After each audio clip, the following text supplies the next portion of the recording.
Welcome back, Big Orange fans. It is a bright, sunny Sunday morning here. Yeah. It's been a good week for the Big Orange, Bob. No, absolutely. Basketball looking great. Football firmly in the playoffs now. Um, there's really nothing, bad right now going on. We got a lot to touch on. We're going to touch on basketball. We're going to touch on the football game. And we'll talk about playoffs and a little bit of recruitment. Yeah, which might be the only semi-negative thing. Yeah, actually, that is. Hopefully, But we'll get that corrected out. yeah, nothing for sure. But anyway, No. let's dive into it, Bob. Let's start with basketball, and then we'll talk about yesterday's game and Okay. repercussions of all what happened yesterday. Yeah. Went down to Bahamas and kicked some royal butt. I'm telling you what. We did. We a little slow in the first half against Virginia, but we poured it on in the second half, and then beat a very good Baylor team. So this team, Tim, I mean, you hear people ask, what's the potential of this team? Just in my opinion, and I know, And it's early. yeah, I'm no basketball expert, but I think this team has, a very high ceiling. I think it, could be just as good, if not better, than last year's team. Uh, Parra's playing really good down low defensively. Um, Milicic has been a very nice addition at power forward. He can hit some different spots. Yeah, he's got a nice all-around game. He'll He get you does. 7, 8 rebounds a game. He can shoot the three, and he can drive to the basket at 6'10". He's um, really, I think he might be the best all-around player, but we'll see. And then you got Lanier, as a friend of mine was saying, they gave a little bit of Don't Connect flashbacks there in the first half. Well, in the first half, he started off that game as hot as any player I can remember. I thought for sure he was going to set some kind of record, NCAA record, SEC record for 3 points from range, because he had 6, and it seemed like no time. Yeah, it blinked, and the game was over, almost at tip-off. Yeah. That was as quick as slamming the door on another team, a quality A team. very good team. Yeah. Um, but yeah, this team, Bob, has a lot of nice pieces going forward. Obviously, there are guards out front with Sakai and Meshack. Probably the best defensive duo in the country. Yeah. If there's another one out there that's good, uh, there's no one better. Right. Put it like that. And we got some pieces. A couple people hurt. Estrella's hurt right now. Cam Carr's hurt right now. Not sure how long it's going to take either one of these guys to get back. But Dubar has come back, and he looked like he had some ability. I think he's a guy who could do something and just get better from this point forward. I thought a lot of him when we got him, so I think he's a guy who could do something. Really happy with Cade Phillips. I saw a lot of potential in him last year. I know a lot of people thought Estrella was the next coming, was being pumped up a lot, but honestly, I thought Cade Phillips showed a lot, and he has really progressed. He's looking like a ball player for us. Yeah, so this team's going to be fun to watch. We got a game against UT Martin Wednesday, I believe it is. Yep. So get out down to Thompson Bowling, Food City Center, and enjoy some basketball on a cold Wednesday pre-Thanksgiving Eve night. Yeah. Now, Bob, something to be thankful for, everything that happened yesterday. Let's start off with the Tennessee game that for the first 15 minutes. Yeah. Wasn't nothing to give thanks about. Well, I tell you what, I know it's that battered ball syndrome, but there's been times over the years you're like, oh gosh, this is bad. This is just it's going. You just know it's going to continue to go bad, and that one had me worried. Yeah, it was ugly. It was. I thought we'd pull it out, but I thought this is a game that's going to cost us getting in the playoffs, because we're going to squeak by this game. Yeah, and no one else would lose, and we was going to just struggle. Turns Yeah. out, though, none of that happened. Yeah, second quarter we started lighting it up, and looked good from that point on. Yeah, 56-0. Everybody got into the show. Backup running backs, Lewis, Selden, Keith, all looked very productive out there. It was good to get Sampson just 11 carries, I think it was, or 11 touches, and Get took him him out. So he needs a little bit of rest anyway. And good to see Mike Matthews get a little bit of action. Yeah. Ethan We Davis. saw more Davis than we had all year long. Two guys who we feel like has a high receiving potential. We'll see how those guys go forward, but I really love to see more Mike Matthews. I think the guy can play. Yeah. We got to get off to a better start. I mean, Nico, his numbers were bad in the first quarter. Afterwards, though, I mean, they were fine. I mean, he looked good. Yeah. But he's got to do better on that. Defensively, you shut a team out. I know it's UTEP, but you shut a team out. Yeah. Pierce looked good. Got a little banged up, but I don't think it's anything serious. We got a few picks. Jackson Ross, excuse me, guys, we're yawning there a little bit, but Jackson Ross punting the ball well. Did his little Heisman pose on the sideline. Yeah, I agree with that, Tim. I don't think Pierce has hurt too bad. Hopefully, I don't think it is. But defense, like you said, get a shutout any day. You'll take that. Overall, good game. Happy with it, especially from the end of the first quarter on. Absolutely. Now, we'll say before we jump into the college football playoff, a little recruiting news. First, the bad and then the good. Let's go. David Sanders, our top recruit, top offensive lineman in the nation, was up at Columbus, Ohio, watching that game, and it wasn't just for a free ticket. Yeah, that one's concerning now. He's not gone, but you hear different like men's battle. Yeah, you hear different things, and you don't like it when it's at this point because you just seen Underwood go from top quarterback in the country rankings wise, go from LSU to Michigan. And rumors is they got like two other guys to go. Probably be leaving them, flipping. The USC quarterback flipped over to Colorado just a few days ago. So I don't know if it's a money thing or if it's he don't like our development of the offensive line. I don't know what the deal is exactly. Hopefully it'll come to light at some point. Well, I'll tell you what, if he don't like our development offensive line, he might need to see the same thing what the fans say about Ohio State's offensive line coach. Because they want to string him up there. No, really? Yes, they do. They can't stand him. Now, fans, sometimes are unreasonable. But, and you can put people in the pros still not be a great coach simply because you give me the best players in the country and they're generally going to the pros. You know what I mean? Yeah. But let's start with the college football playoff, Bob. We can start with that game up in Columbus, Ohio yesterday. Yeah. Indiana's coach, for instance, man, he is, that's one guy I'm beginning not. A bit of an arrogant prick. Yeah, I'm not liking this guy. You see all the things we tell people, Google me. Google me. Yeah, well, we'll have to because I didn't know who he was. Yeah. And I know who you are now, and you're a prick. I don't know about being a good coach, but him running his mouth like, oh, yeah, we definitely should be in. And my thing about it is, they went from being eliminated yesterday to being resurrected yesterday.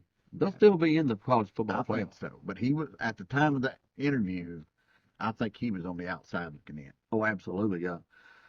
I know some people saying, no, it didn't matter. They only got one loss. Look, they got run off the field. A lot of people was trying to say, oh, it's special teams the only difference in that game.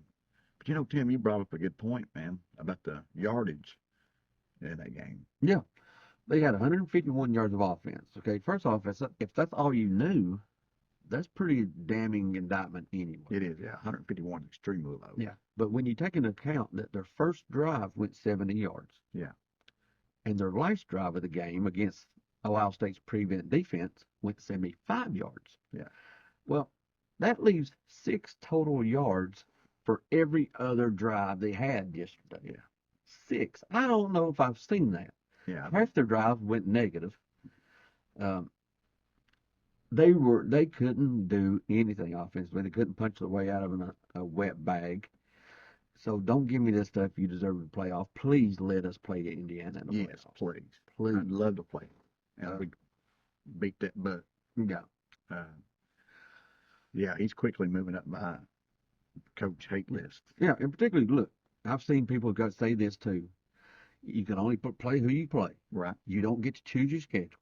Well, that's not exactly true because guess who was on their schedule? Louisville, A team that 8-4, I think, or something like that right now. would be the second best team they've had on their schedule this year. All year long, easily. Yeah. It would be the second best team. They bought out of that game, and it wasn't because they was missing a home game. Right. Because I've seen, UT, we bought out of some games because we didn't want to go on a away game when, to a 60,000 seat stadium when we could make a 100,000 seat stadium full. Right. So for financial reasons, we got out of some. But I was reading a paper, local article in the paper from 2023 when they bought out of the game. When the writer was saying, yes, Louisville fans are upset. Yes, Indiana fans are upset. But it was the right move because now the next line, Bob, you're going to like about. The writer said Indiana annually plays one of the toughest schedules in the country, being in the Big Ten, so they needed a cupcake out of conference game so they'd be bowl eligible. Yeah. And it was the right move to make to get that schedule easier. No, I mean, it's tough. Yeah.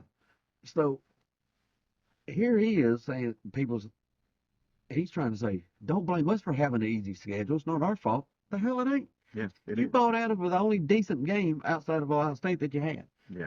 So I hope they get knocked out first. they deserve not to be in the playoffs, but they will be in the playoffs because some people can't look past the record and nothing else. Yeah, and the fact that the commissioner of the thing is from Michigan, so I'm expecting some Big 12 favoritism. It has been every week. Big Ten or Big Ten, yeah. Big Ten. But that's far from the only. Oh yeah. Story, Bob. The big winner yesterday was your Tennessee VOLS. It was. And the big loser was your Southeastern Conference. Mm-hmm. And I'm just here to say to the Bama fans in the audience, I'm really sorry that you got eliminated yesterday. That was almost like Tennessee making it twice. Humiliated at that. I know, man. And hold on to your drawers, people. But poor Lane got eliminated yesterday too. Yeah, that's rough for Lane. It couldn't have been no better. Yeah, that was good. Golly. Yeah. Let's get back to the Bama thing real fast, Bob.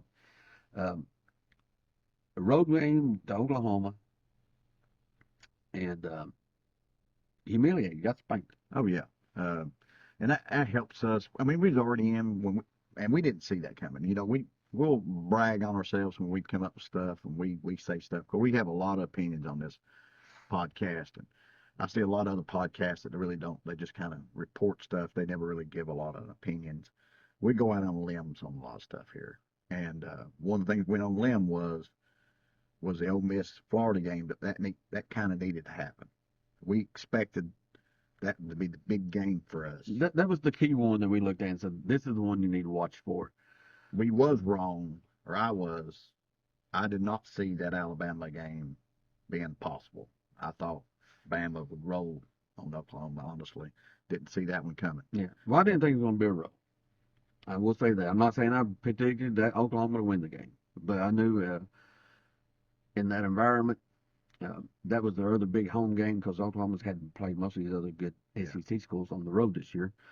And by the way, every team that lost yesterday basically on the road. People talk about Tennessee's on the road record. Guess what? It's hard to win in the Southeastern Conference. It's hard to win outside the Southeastern Conference on the road. And yesterday, Bama on the road lost. Ole Miss on the road lost. Texas A&M on the road lost. Vanderbilt on the road lost. I mean, it is what it is. But right. I saw that game being tighter than what probably the most people did. But I certainly did not see the 24-3 spanking that Oklahoma put on them. And to our cousins out in Oklahoma, Boomer Sooner, any day you guys beat Alabama, love you a little bit more. Yeah. So you guys just now joining the SEC, you will learn to hate Alabama. That is part of being in the Southeastern Conference. You'll know that one pretty well before long. Because they'll be crying, still saying they should be in. Yeah. By the way, They didn't really have a bad call in that game yesterday. Uh, did you see that, by the way? No, I did not. I don't think so. What was it?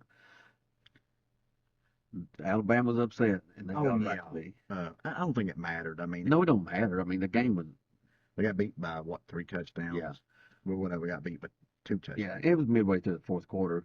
Yeah, it was their only chance of really trying to get back into the game on fourth down, and they said the receiver was covered up on the end, and he obviously was not. Yeah. And the referee did not throw the ball at flag until basically the Alabama receiver was jumping up to try to catch the ball. Is when the referee pulled the flag. I mean, this guy has to be suspended. I mean, pathetic. Yeah, that one's. Yeah. So as I thought, yeah, it was fantastic. Loved it. Yeah. Absolutely loved it. Anytime Kentucky fans complain about referees, up in the referees that they get, Referees over in basketball. yeah, and Alabama fans complain about the referees that they get. The irony is just so thick. Oh, yeah. Loving it. Love it. But anyway, Bob, Lane Kiffin, he was crying a little bit too He yesterday. was. He knew they'd spent a crap ton of money to make it to the playoffs and win a championship, and they're not winning nothing. They're not doing either one. So that it was rough rooting for Florida, but I made it through that one. Yeah, but the irony, Bob, is also thick in this game. The fact that all year long you heard Kiffin going to the Gators. Kiffin going to the Gators. And then all of a sudden the Gators said, no, we can't afford to fire a basketball coach and a football coach, so we're going to hang on to our guy. He's playing, we're playing better. Right.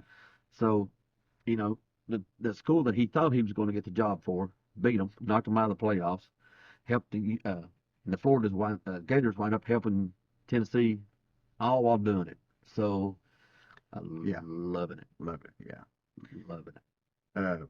Looking at the rankings now, Tim, I think me and you did kind of a quick rankings. I think we're solidly in. Going in last week, we was wondering, okay, will we have to beat Vanderbilt and beat them convincingly? I think now we win the game, which is not given by no chance. The best Vanderbilt team in years. But we win. And even if it's by 1 point, I do believe we're in at that point. With Ole Miss losing and Bama losing. Yeah. And other teams that could have jumped above us too. I mean, Texas A&M could have jumped over us potentially, and still definitely could. They have a shot at the. They have to win the SEC championship. Yeah. But otherwise, they're not. And then you had some other teams that could have gotten to the mix, like Dion's Colorado Buffaloes. Right. Could have gotten to the mix. Good two losses. Yeah, it was. They went down. BYU went down again to eliminate any chance outside of a conference. We had 7 teams in the top 25 drop down yesterday. So that really secured our place moving up. And here's how we think it's going to look Tuesday night. Just this Tuesday night. We don't think it's how it's going to be at the end because we've got another week. Yeah. And we've got the conference championship games, which is going to be weird. Let's see how they factor in losses on those. Yeah, I haven't really heard. I'd love to hear the committee chairman give his get that question thrown out there to him so he can get an answer from him. He won't get one. They change every week. Yeah, I have a feeling it's going to be determining on who it is that loses the conference championship. And it should be determined on how you lose it. Yeah. But it's more likely to be who. Right. But Bob, let me take the first couple here, and we'll just kind of go back and forth because we agreed on everything but the last thing. Right. And I'll just start out. I think Oregon and Ohio State obviously stayed 1 and 2. Right. I think Texas stayed at 3. We believe Notre Dame probably jumps Penn State at the 4 spot, and Penn State drops to 5. Mm-hmm. Then probably Miami at 6. Yeah, I think I'd agree with all those right there, Bob. Georgia probably bumping up to 7 now, right? And I think we're going to be right behind them on their heels at 8. Yeah. And that's going to put us in a position maybe in a week or 2, depending on how things work out. Could we host a game? Yeah. Now, after at the number 9 spot, Bob. Yeah, Boise State. We kind of think's right in there. That they could. The committee's been keeping them right around 12ish, and it seems like they just really don't want to bump them up. So 9 might be too high for them, but it just seemed to make sense where everything else is at. Yeah. We got SMU right behind them. It really looking like ACC's gonna get 2 in. As of right now, it looks like 4 teams from the Big Ten, 3 from the SEC. You know, which is crazy considering We are the best team, best league in the country. we are the best league, and we have so screw many. the other guys, but we are the best ones in the country. So many people thought we was gonna get 5 or 6 teams in. We never thought that, but um, and then we still got Indiana in just simply because of the Alabama loss. The last Best loss. Yeah, All no, these we- others. They have really, they're the big winner of the weekend. Even with the loss, they're the big winner because everything they went from eliminated, most likely they deserve to be at the time of him saying the stupid stuff, I think they was eliminated. Yeah. To they were resurrected. Yeah. Because some people just can't get past that one loss. It don't matter that they played the high school schedule. Yeah. And bought out of. Did I mention that already? Yeah. That they bought out of the Yeah. out of the one of the few good teams they played, Mm-hmm. Louisville. And but like I said, they're going to say one loss, Big Ten, they're in. Yeah. That last spot though, Bob, is what we kind of disagree on. Mm-hmm. And I'm going with Clemson at the 12th spot, and you're going with Arizona State. I think Arizona State's right there. But they won 4 in a row. They look good. the Big 12, that one's way up in the air right now. Just about anybody in that conference. There's only about 2 or 3 teams in that conference right now that's eliminated from. Yeah, I think you got like 8, 9 teams within a game of each other. It's crazy. Now you was talking about Clemson. I will say that there's a path, I believe, for South Carolina to make it in the playoffs. They're kind of hanging out back here at the back some, and if they could beat Clemson, which would make that a very quality win for them, then they could sneak in. Some people asked about Bama. I think. When you get humiliated this late in the season on the road, I think some crazy stuff would have to happen Yeah. for Bama to get in. I mean, Notre Dame would probably have to lose to USC next week, I think, for Bama to get in. Yeah, which that could happen. Yeah, it could happen. I Yeah. can't never say never. Yeah, I'm not going to say Alabama's fully eliminated. But I think the ESPN thing had them down like the 3% chance, and I think that's probably pretty close. Yeah, I would have told you there's 0 chance of getting a 3-loss regular season team getting in, but after this weekend, I won't say that it's impossible, but I do believe South Carolina would be that 3-loss team though. Right. Even though they had a head-to-head loss to Alabama, I believe. Yeah. But look at what happened at the end of the season. They're playing better. Yeah. Yeah. So guys, that's where we are tonight. We'll after Tuesday's rankings come out, we'll probably get back on and discuss a little bit more about Yeah. where we are from here on out. The last week in the conference championship games. Yeah, we may even discuss possible matchup if we was to win type thing. Yeah, that's probably what we'll be talking about. Yeah. Because that they keep mentioning the matchups, but those things have moved so much. You really ain't gonna really talk about that stuff until a week or 2 out, then start looking at some different things. But we'll look at the matchup, talk a little bit about the upcoming basketball game and football game with Vandy, and talk a little bit about that game. But remember, guys, to like, subscribe, throw us a comment in there. We love some comments. Hit that notification bell. Tell some friends about us. And we're going to try to get to 1,000 here before too long, hopefully. And Subscribers. Yeah, subscribers, and maybe start getting some money for doing all this, maybe a little bit. So Yeah, I'll pay you $1 to shut up. sure, maybe that's what we need to do. We need to get a subscription out there that if you we will shut up if you give us enough money. Yeah. How's that? Guys, we do appreciate you taking Yeah, your we time and listening though. Enjoy it. Go Big Orange. Been a great weekend. Yes, go Vols.